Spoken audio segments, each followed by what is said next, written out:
Humans are not apex predators. We have never been. Strip away the weapons, the walls, the fire, and we are slow, soft, and predictable. 13 species on this planet figured that out and acted on it. Not out of confusion, not out of fear. Systematically, over decades, sometimes over centuries, they hunted us. This is not a list of the most venomous animals or the highest bite statistics. This is a list of documented man-eaters, creatures that pursued human beings as prey in villages, on rivers, in mangrove darkness, on Arctic ice. Number 7 is the polar bear, and here is the fact that reframes everything. It is the only large land predator on Earth that actively stalks humans as a standard caloric resource. Every other animal on this list developed man-eating behavior in specific circumstances. The polar bear requires no such explanation. In its ecosystem, a human being is simply food. There is no prior provocation, no habitat encroachment narrative that softens the dynamic. You are in the Arctic, and you are prey. This is not theoretical. Svalbard, northern Canada, and the Russian Arctic hold decades of documented attacks where polar bears tracked humans across ice for hours before striking. Unlike brown bears, which frequently attack in defensive bursts and disengage, polar bears in attack mode are engaged in a hunt. The behavioral distinction matters enormously. A defensive attack ends, a predatory one does not, unless the predator is stopped. At up to 700 kilograms and capable of sustaining movement across sea ice that would exhaust a human in minutes, the polar bear has no natural frame of reference for us as a threat. It has only one frame, caloric value. Climate change is compressing polar bear ranges and increasing contact with human settlements, which means this dynamic is not receding, it is intensifying. Rank 7. One of only 13 species on the planet with a documented, consistent record of hunting people. Not the most lethal by count. The most deliberate by nature. The grey wolf has never been the largest predator on this list. It is, however, the one that reshaped how humans think about fear. That is not a metaphor, it is a measurable, historical fact. Number 13. Canis lupus does not kill through size or venom. It kills through coordination. A mature male can weigh between 50 and 80 kilograms in the largest Eurasian populations, but the weight is almost beside the point. What makes the wolf dangerous is what happens inside the pack. Distributed roles, rotating pursuers, deliberate exhaustion of prey over distances no other terrestrial predator in the Northern Hemisphere can match. There is no visible signal between individuals during a hunt. The system runs itself. The prey is not fleeing one animal, it is fleeing an algorithm. The visual impression the wolf gives is deliberately misleading. Long legs built for endurance rather than sprint. Dense fur that softens the outline. Yellow eyes with a direct gaze that registers as almost familiar. Until the jaws close on an elk femur and the bone gives way. Medieval European records document systematic attacks across 6 centuries, from the 12th through the 18th. In France, during waves of war and famine, when fields emptied and the unburied dead accumulated, entire generations of wolves unlearned their fear of humans.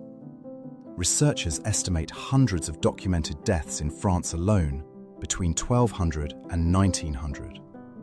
The beast of Gévaudan, one animal or several, the records are ambiguous, killed between 60 and more than 100 people between 1764 and 1767, becoming the period's defining symbol of that terror. Modern attacks are rare and forensically studied, almost always a sick individual or an animal desensitized through repeated human contact. The wolf has retreated from most of its former range. Its presence in the human imagination has not retreated at all. It lives in folklore, in heraldry, in the specific texture of nightmares set in dark forests. The grey wolf opens this list not because it kills most often, but because it was first. Everything after this is worse. The dragon never went extinct. That's the uncomfortable truth at the heart of number 12 on our list. While every other creature of comparable size vanished from the fossil record, the Komodo dragon simply stayed.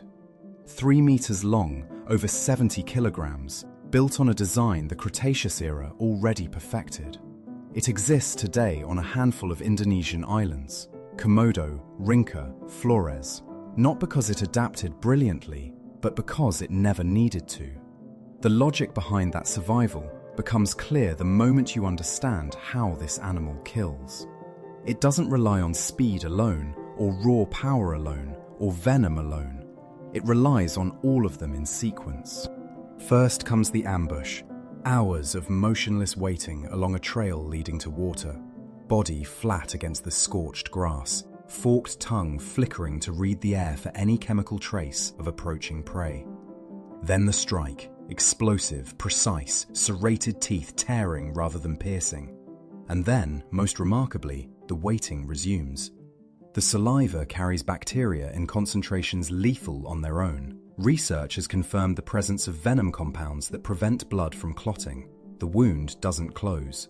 The deer, the wild pig, the young buffalo walks away and keeps walking, weakening, bleeding slowly, while the Komodo dragon follows at a patient distance, tracking the scent trail with a sensory system that has no real equivalent among land predators. The kill, when it comes, belongs entirely to the dragon. It was never in doubt. People on Komodo Island have understood this danger for generations. Attacks on humans are documented. Children, tourists who wandered without caution, workers who came too close to a den. Those who survive describe an animal that doesn't rush, doesn't panic, doesn't release. It holds, tears, and waits. Visually, the creature seems to belong to a different era entirely. Heavy-lidded, low-slung, armoured in grey-brown scales, moving with a slow deliberateness that reads as contempt. The last living dragon. And the next entry on our list will take us somewhere this creature cannot follow, into the water where human vulnerability reaches its absolute limit. Number 11, the great white shark. There is a moment, documented by researchers off the coast of South Africa, where a 300-kilogram Cape fur seal simply vanishes from the surface. No warning, no disturbance in the water beforehand. 1 second it is there, the next it is not. What happened beneath is called a breach strike, a vertical attack launched from the darkness below, with enough force to send both predator and prey clear out of the ocean entirely. Carcharodon carcharius has had 400 million years to perfect this. The body is a masterpiece of functional design, a fusiform silhouette built to minimize drag, a crescent-shaped tail capable of driving a burst sprint to 40 kilometers per hour, and a circulatory system that warms the blood, making the white shark an active, efficient hunter in cold water from the coasts of California to the southern tip of Africa. Most predators slow down in the cold. This one does not. The teeth are what people remember. 300 of them arranged in multiple rows, each serrated along the edge. The first bite is not meant to consume, it is meant to destroy. In the summer of 1916, the coastline of New Jersey offered the world its first modern confrontation with what a white shark could do to a human being. Over 12 days, 4 people were killed and 1 seriously wounded across a stretch of roughly 130 kilometers of shoreline, including, remarkably, a shallow freshwater creek at Matawan, miles from open ocean. The events burned themselves into American cultural memory, and nearly 6 decades later, they resurfaced, transformed, as a novel, and then as a Spielberg film that changed the way an entire generation thought about the sea. The statistics, however, tell a different story than the movies. The International Shark Attack File records between 5 and 10 confirmed great white attacks on humans in any given year. Most are what researchers call bite and release. The shark investigates, determines the target is not a seal, and withdraws. The problem is that even a single investigatory bite from an animal of this size can be fatal. The white shark owns open water.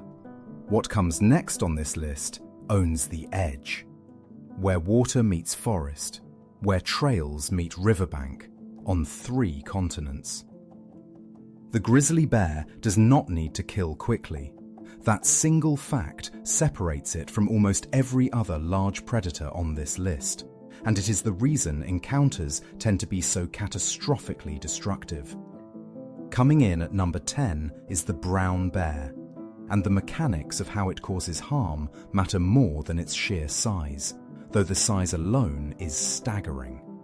Adult male grizzlies weigh between 200 and 350 kilograms across most of their range. In Alaska and Kamchatka, they grow considerably heavier. The hump rising from a brown bear's shoulders is not a fat reserve. It is a dense column of muscle, purpose-built to drive the forelimbs. Those limbs end in claws reaching 10 centimeters in length, evolved for excavation, for tearing into hillsides in search of roots and ground squirrels, but structurally indifferent to what material they move through. Unlike lions or leopards, the brown bear has no killing bite. There is no precise, lethal strike to the spine or throat. Instead, it crushes, batters, and rakes. People who have survived attacks consistently describe the sensation as being clamped inside a vice fitted with hooks. Injuries are widespread across the body, and the duration of contact is long. That combination, force distributed over time, accounts for the severity of documented cases. Attacks in North America cluster around predictable locations: campgrounds in Montana, fishing corridors in Alaska, the backcountry trails of Yellowstone. The bear arrives for caloric reasons. It is following salmon runs, investigating improperly stored food, or moving through terrain it has always used. The human element is incidental, until it is not. A person positioned between a bear and a food source, or near cubs, becomes a problem the bear solves physically. In the Russian Far East and parts of Scandinavia, recorded incidents extend further: deliberate pursuit and predation of humans, rare in absolute numbers, but confirmed and documented.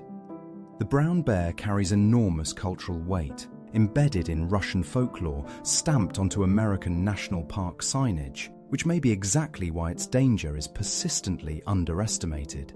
Familiarity flattens the threat. The animal that follows on our list has the opposite problem. The spotted hyena is burdened by a reputation that makes it seem like less than it is. The spotted hyena kills more than half of everything it eats. That single fact dismantles one of the most persistent myths in the human relationship with wild animals. For centuries, African folklore cast this animal as a coward, a skulking scavenger, content to trail real predators and pick through their leftovers.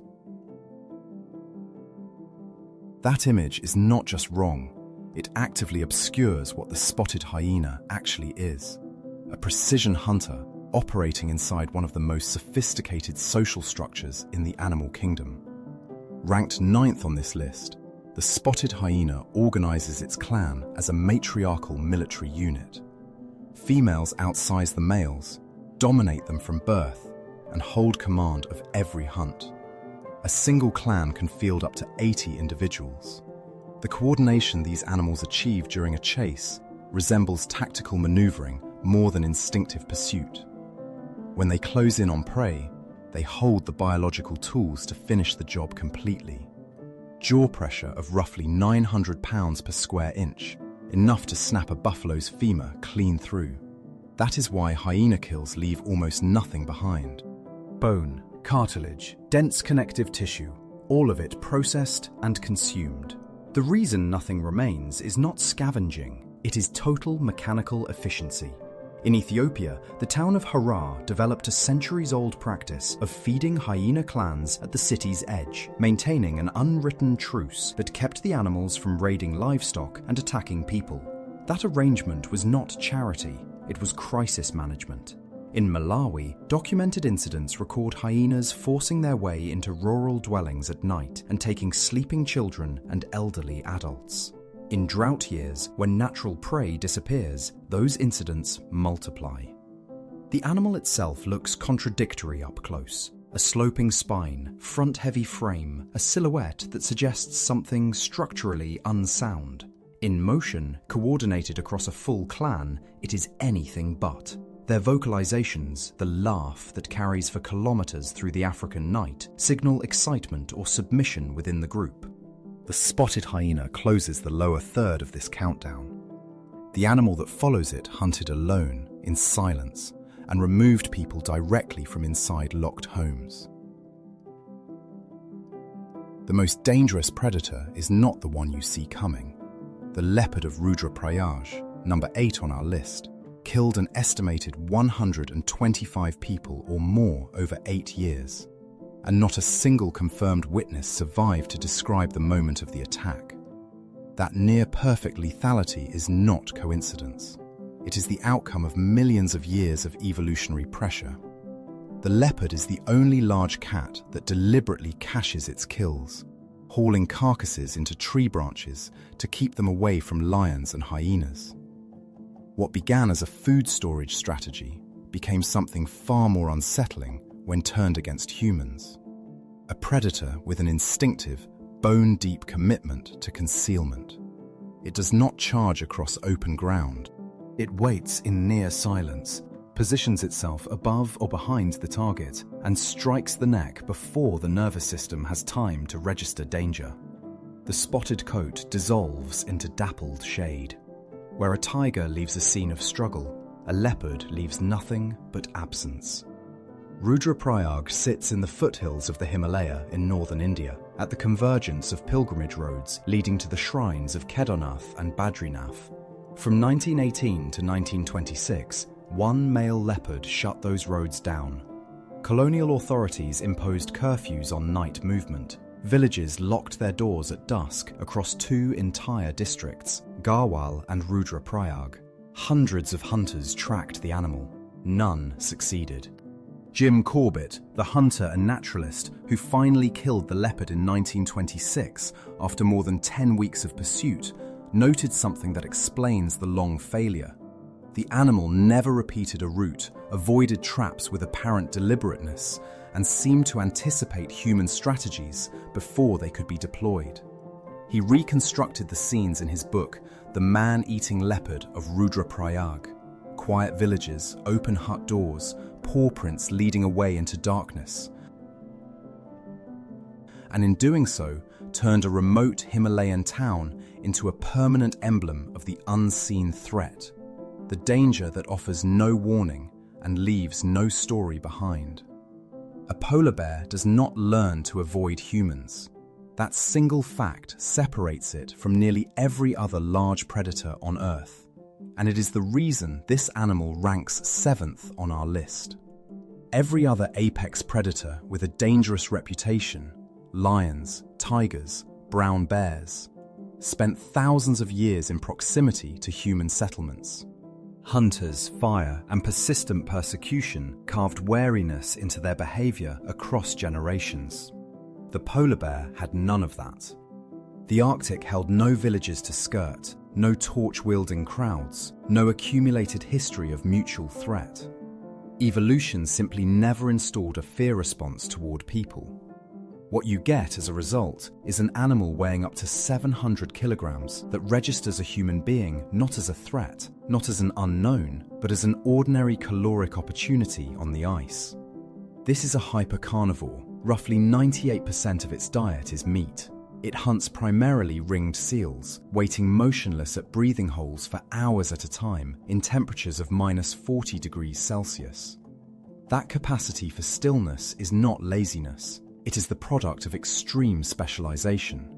Unlike the brown bear, which will eat berries, roots, and fish, the polar bear is architecturally committed to killing and consuming warm-blooded prey. When sea ice retreats and seals become scarce, the bear does not hesitate. It shifts to whatever calories are available, without discrimination. Human beings fall into that category. Research stations across Svalbard, the Canadian Arctic, and Franz Josef Land log bear intrusion attempts routinely. Staff are legally required to carry firearms outside buildings, not as custom, not as over-caution, but as a formal safety regulation. Attacks happen in darkness and in the continuous daylight of the polar summer alike. Documented cases include bears that methodically scouted an entire camp before attacking a person asleep inside a tent. What makes the animal particularly dangerous to anyone unprepared is the visual deception it offers. The yellowish-white coat disappears against pressure ridges. Movement across snow is nearly silent. The pace looks unhurried, almost indifferent. None of that reflects actual capability. The polar bear can accelerate to 40 kilometers per hour over a short distance, and it does so with almost no telegraphing. The gap between apparent calm and explosive attack is where the danger lives. Number 7 operates alone on open ice in silence. Number 6 moves into dense jungle and hunts in coordinated groups, with a capacity for planning and memory that no other non-human predator can match. Our closest living relative wants to kill us, and under the right circumstances it will. That is not metaphor or provocation. It is the conclusion drawn from decades of field observation, documented attacks, and a body of scientific literature that has steadily dismantled the image of the chimpanzee as a peaceable cousin. Number 6 on this list is the common chimpanzee, and the 98% of DNA we share with it is precisely what makes its presence here so unsettling. The reason a chimpanzee is approximately 5 times stronger than an average adult male has nothing to do with raw size. A male weighs around 60 kilograms, comparable to a lean human. The difference lies in muscle architecture, thicker fibers, longer mechanical levers, and a neuromuscular system that trades fine motor precision for brute contractile force. The body is built for power in a way the human body simply is not. In the 1970s, at Gombe Stream National Park in Tanzania, Jane Goodall and her colleagues witnessed something that would reshape the field of primatology. One chimpanzee community spent several years systematically destroying another. They patrolled territorial boundaries, set ambushes, and attacked with overwhelming numerical advantage. Researchers would later call it the Gombe War, the first documented case of sustained, organized, lethal violence between groups of non-human primates. This was not aggression born of panic or sudden threat. It bore a structural resemblance to coordinated military campaigning. The evidence from Uganda reinforces the point. In the Bwindi and Kibale regions of western Uganda, chimpanzees have raided villages, abducting and killing children. These are not anecdotes. They appear in peer-reviewed literature and conservation agency reports. What makes the chimpanzee genuinely dangerous is the combination.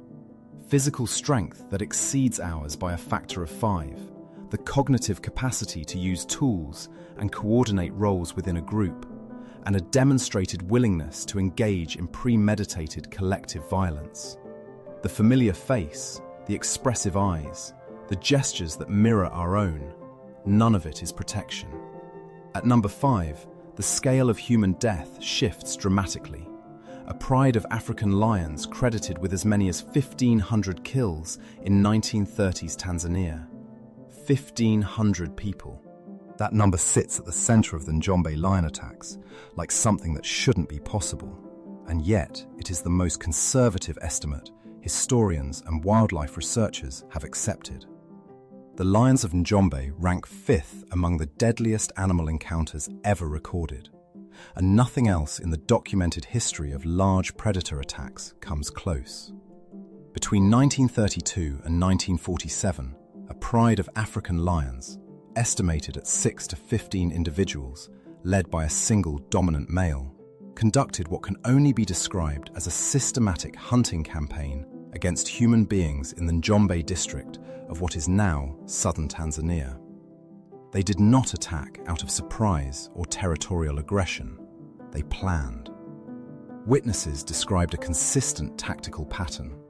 The pride would encircle a village, create noise or movement on one side, then breach the thatched walls of a hut from the opposite direction. British hunter George Gaskin, ultimately commissioned to eliminate the pride, later wrote that he had never encountered coordination of this kind in any animal he had faced across decades of fieldwork. Why did this happen? The honest answer is that no one knows with certainty.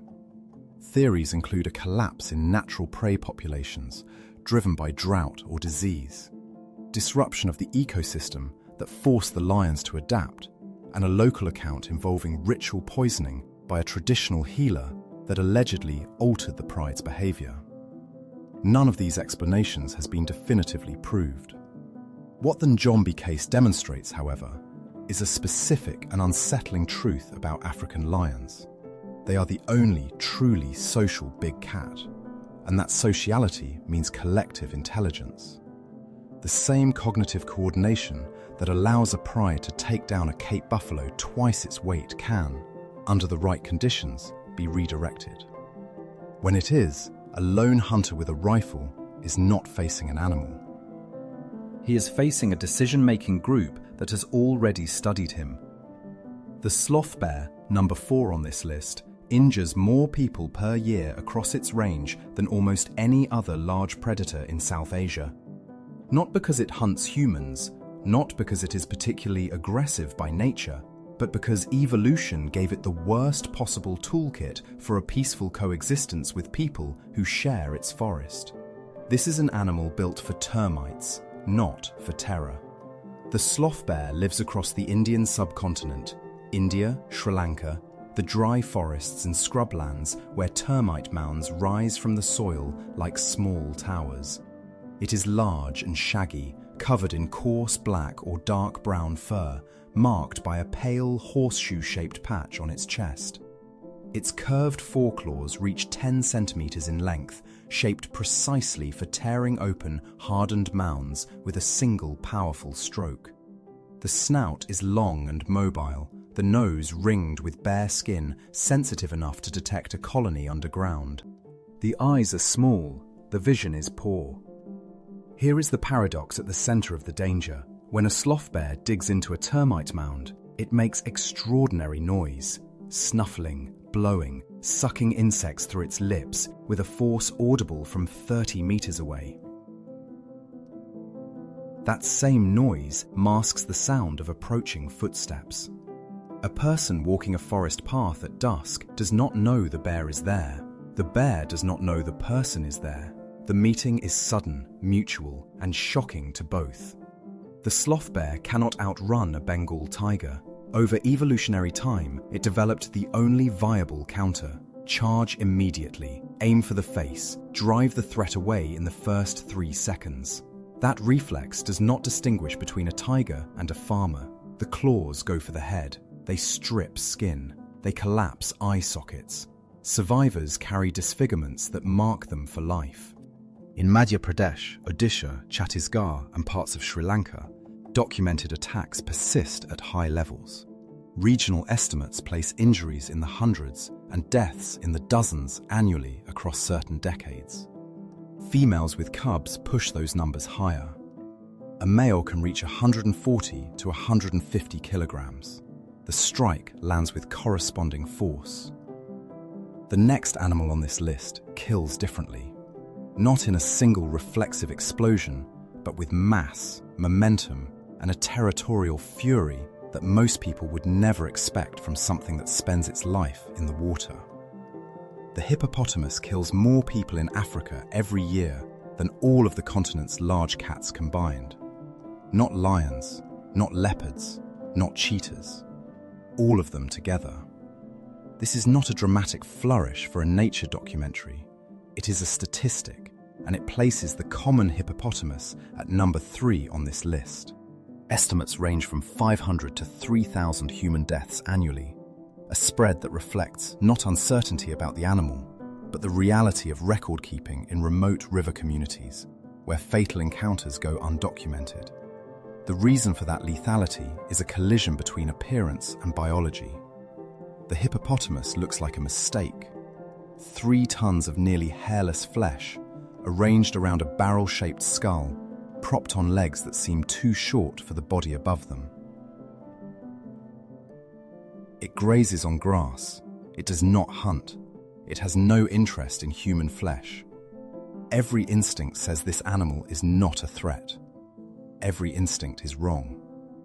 On land, a hippopotamus can reach 30 kilometers per hour over short distances. Most adult humans cannot outrun that. In the water, the danger becomes harder to perceive, and therefore harder to survive. Hippos move beneath the surface in near total silence. Boats have been overturned from below before anyone on board saw movement. Those canoe-length tusks, up to half a meter, used not for feeding but for territorial combat, are capable of splitting a wooden fishing boat clean in half. The mechanism of hippo aggression is territorial and protective, not predatory. A male holds a stretch of river with a ferocity that does not include warning shots. A female with a calf treats a fishing pirogue the same way she treats a crocodile, as a threat to be eliminated immediately. Fishermen along the Nile, the Congo, and the Zambezi understand this through experience passed down across generations. Approaching the bank after dark, in the shallows where hippos rest, means entering someone else's territory without announcement. What makes this animal uniquely dangerous is the combination: mass, unexpected speed, silence underwater, and a total absence of de-escalation behavior. The hippopotamus does not bluff. It does not retreat. It does not negotiate. That is why it ranks third. The animal that follows it on this list kills differently, not through territorial reflex, but through a strategy that evolution has been refining for longer than our species has existed. The most dangerous tiger on Earth isn't a rogue, it's an entire population. In the Sundarbans, roughly 10,000 square kilometers of tidal mangrove forest straddling the border of India and Bangladesh, the Bengal tiger has developed something that exists nowhere else among large predators: a multi-generational, population-wide pattern of hunting humans. This isn't about individual animals driven to desperation. This is a place where killing people has become normal behavior, passed down through generations like any other learned survival skill. The Sundarbans is the world's largest mangrove forest, and its geography makes it almost perfectly suited for ambush. Visibility through the dense root arches and tidal channels rarely exceeds a few meters. Tigers here have learned to swim silently between islands and to attack boatmen, fishermen, and honey collectors from the water or from a canal bank from behind with no warning, targeting the neck. The forest swallows the attack before anyone on shore can react. Indian Forest Service records show between 20 and 50 attacks per year on the Indian side alone, many fatal. The true number is likely higher. A significant portion of victims on the Bangladeshi side never reaches official statistics. Estimates for the past century run into the thousands of human deaths, though precise historical figures are difficult to reconstruct. Scientists are still debating why. The brackish water of the delta may cause chronic health problems in tigers, pushing them toward easier prey. The extreme population density around the forest's edge means constant human presence. Some researchers point to centuries of river burials and bodies floating through the channels, a grim historical conditioning that may have normalized human flesh as a food source. Whatever the cause, the local human population developed a countermeasure found nowhere else on Earth. Masks worn on the back of the head with painted human eyes staring backward. Tigers, it appears, tend to avoid prey that appears to be watching them. So fishermen and honey collectors enter this forest wearing two faces, one looking forward into the dark, one looking back at whatever might be following. Ranked number 2 on this list, the Sundarbans tiger earns its place not through size or venom, but through something far rarer, a learned, inherited, community-wide predatory tradition directed at us. Next, we go deeper into the water. to animals whose evolutionary blueprint has barely changed in millions of years, and whose attacks number in the hundreds every single year. The most dangerous reptile alive today has not changed in 80 million years, and it doesn't need to. The saltwater crocodile and the Nile crocodile hold the #1 position on this list, not because of size alone, not because of ancient lineage, but because nothing alive today kills more efficiently, more consistently, or more invisibly. The saltwater crocodile is the largest reptile on Earth. Adult males reach 6 meters in length and exceed 1,000 kilograms.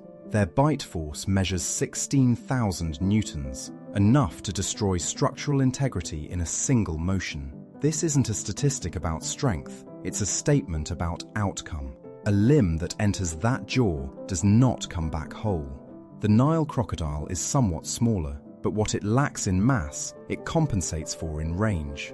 It inhabits nearly every major river, lake, and wetland across sub-Saharan Africa, making it the species with the greatest human contact and the greatest human death toll.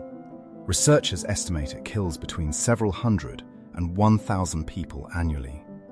Most victims are women and children collecting water at the riverbank. Most attacks are never recorded. The villages are remote, the bodies rarely surface, and the statistics simply don't reach anyone counting. Both species hunt through stillness. A crocodile can float motionless for hours, with only its nostrils and eyes above water, while prey approaches the bank. The strike takes a fraction of a second. There is no chewing afterward, only rotation, the animal spinning on its own axis to tear away sections, or holding the prey submerged until consciousness ends. What makes these animals rank first is not fury or size or venom. It is precision unchanged across geological time, executed without hesitation and without error every time. That is the logic of a perfect predator. The next animal on this list operates by a different logic entirely, and it follows you indoors. Humans have never been at the top of the food chain, not in any absolute sense. That's not a metaphor or a provocation. It's the straightforward conclusion drawn from 13 documented cases where apex predators treated people as prey, not as threats. The grey wolf shaped our deepest fears about the dark beyond the village wall. The Komodo dragon proved that venom and patience consistently outperform raw speed. The great white shark didn't just make the ocean dangerous, it made it fundamentally foreign territory, a place where we do not belong. The brown bear demonstrated that overwhelming physical force, even without surgical precision, is more catastrophic than any set of fangs. The spotted hyena shattered the comfortable myth of the scavenger content with leftovers. The polar bear looks at a human being and registers one thing: a meal. The chimpanzee forced an uncomfortable question about exactly where the boundary between us and them actually runs. The Njombe lions showed that coordinated pride hunting can kill at a scale that reshapes entire communities. The sloth bear's instinct to attack the human face is not aggression, it's evolution, refined over millions of years. The hippopotamus kills without warning and without apparent emotion, because the river is its territory, and every intruder is a problem to be solved. The Sundarban's Bengal tiger made humans a routine part of its diet so efficiently that locals began wearing masks on the backs of their heads to simulate a second face. And the crocodile, a survivor from the age of dinosaurs, continues claiming hundreds of lives annually, indifferent to everything we've built. Nature is not cruel. It simply operates without the illusion that we are exceptional. 13 predators, one consistent lesson. Respect for the wild is not sentiment. It is the only rational survival strategy available to us. Like this video if you made it to the end, and subscribe. There are many more stories that nature wrote long before we arrived.